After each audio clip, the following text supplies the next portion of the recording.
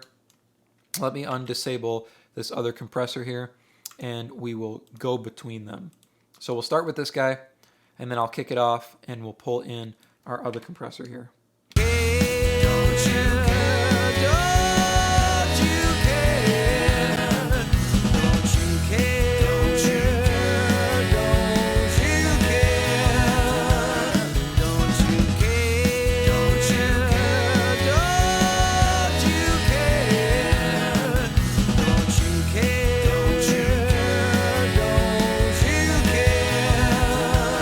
Don't you care? Don't you care?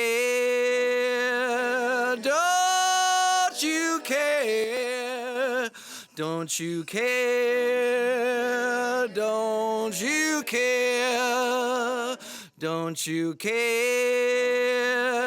Don't you care? These are both excellent options, so use what you have. If all you have is the stock plugins inside your DAW, pull out that stock compressor. Same way we did here.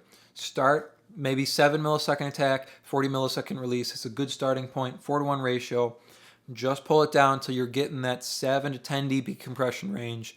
Or if you need to go a little bit softer, 5 to 7 dB of compression on that loudest peak. It depends on how dynamic your vocal is and how much you want to reduce that dynamic range. And then just tweak it from there so it's moving in time with your vocal. If it needs to be a little bit faster, pull up that attack a little bit. If it's too aggressive, pull it back a little bit, make it a little bit gentler. And again, the reason I reach for this 1176 is because I love the vintage vibe, the vibe it parts and the character it gives or enhances on our vocal. Makes it feel a little bit bigger, makes it feel a little bit less one-dimensional. I hope that was helpful for you. As I mentioned at the beginning of the video, if you're ready to level up your vocal mixes and start working on your EQ strategy for your vocals, then I have just the tool for you, and it is completely free. It is my ultimate guide to vocal EQ, and you can download it below to start creating more professional vocal mixes in less time. Thank you so much for watching, and I will see you in the next video.